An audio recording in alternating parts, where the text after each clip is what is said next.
General. Before the day is done, I will have you at the end of my blade and force your surrender. Now, why would I want to review a 2014 game in 2018? I really don't know, guys, but I just had so much fun playing this game that I wanted to share my thoughts, and maybe, just maybe, someone else sees this and thinks, yes, I want to have fun as well. I remember Wolfenstein on a floppy disk when I was very young. It fit on one floppy, it was just 1.44 megabytes, and now, 25 years later, I played the reboot of the series. Wolfenstein: The New Order, a game that is 50 gigabytes, but just as fun as the original. My parents weren't thrilled that I, as an 8-year-old kid or so, was killing Nazis on our PC. Besides, the PC was for my parents' company, not for my Nazi killing adventures, but I couldn't resist, and within no time I knew the layout of all the levels, where to find that machine gun, where to find that insane gun that covered half the screen, and how to easily kill the mechanical Hitler. I had a blast. I was pleasantly surprised that Wolfenstein: The New Order stayed true to the original. When choosing a difficulty level, this becomes apparent. There are a ton of Easter eggs though, and probably the biggest one is the fact that you can actually play Wolf 3D yourself by sleeping in the hub. That looks like this. It's so cool to walk through these levels again, and to my surprise I could still find 2 little secret rooms. Some knowledge I never forget, it seems. I just wish sometimes that the things I do remember were a bit more useful, but hey, beggars can't be choosers, right? I'm going to touch on a few subjects in this review, starting with the graphics. It's 2018 because I'm late to the party as always, but this is a game from 2014. At launch there were apparently issues with anti-aliasing and some other graphical issues, but to me it all looks like really fine and smooth. I'm not someone that needs stunning visuals to enjoy a game, but this is definitely good looking in my book. Some of the levels are atmospheric, such as an awesome level on a destroyed bridge, which has some beautiful lighting and is really well done overall. I didn't expect there to be a decent story, but there is. BJ Blazkowicz is an army veteran, killing Nazis in the Second World War. Early on he gets trapped by the evil Nazi Dr. Death's Head and is forced to make a horrible decision, which impacts the rest of the game. Blazkowicz ends up in a coma and wakes up 14 years later, it is then 1960, to figure out that the war is over. However, the Nazis actually won. The Nazis rule the world and it's up to you to topple the regime. All of this is told with good voice acting and some nicely crafted cinematics. The story reminds me of 2 movies. The first one is the obvious one, Inglourious Basterds. You're Jew, you're killing Nazis just for the fun of it. Even the sense of humor has some similarities. What I particularly liked was the fact that Blazkowicz isn't a Duke Nukem type that just cranks out cringy one-liners. He sparingly comments on the situation and does it very well with some excellent voice acting. The second movie is Iron Sky, a low-budget cult classic where American astronauts discover a hidden Nazi base on the dark side of the moon during their moon mission.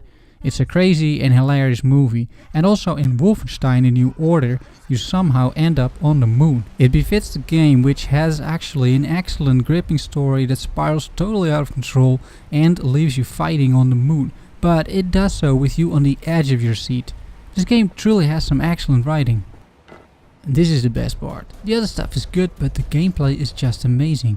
Killing Nazis was never this fun and satisfying. BJ Blazkowicz has a nice arsenal of guns at his disposal. There's knives, pistols, assault rifles, shotguns, sniper rifles and a fence cutter / laser rifle. And in Wolfenstein style you carry all the guns at once. You can also mount machine guns and other Second World War weaponry to take down bigger foes.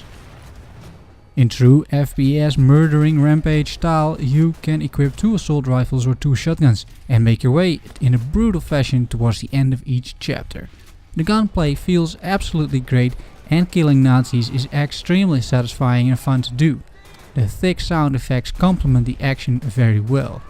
The game offers more though, because brute force is not the only way to reach the end. You can stealth kill your way through the levels as well, taking Nazis down with a silenced pistol or a knife. I've tried both ways in the same level and both ways work really well. Stealth is a satisfying way to clear a level and it lets you save some much needed ammunition as well. One nice touch here is the commander system. Commanders can call for reinforcements, but not if you stealth kill them first. After they are dead, you can go full Rambo on the rest of the enemies should you want to. There's a perk system as well, albeit a passive one. If you perform more stealth kills, the silence pistol becomes more effective, for example. The bonus effects are relatively minor but worth getting. It's a nice extra touch in the old-fashioned shooter game like this one, although the game could have done without it.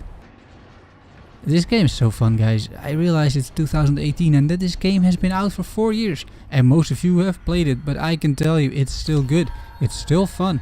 And if you haven't played this game, go pick it up from a sale and you'll have a blast, guaranteed. It retails for 20 euros, but is currently with the summer sale available for a tenner. You can't go wrong there.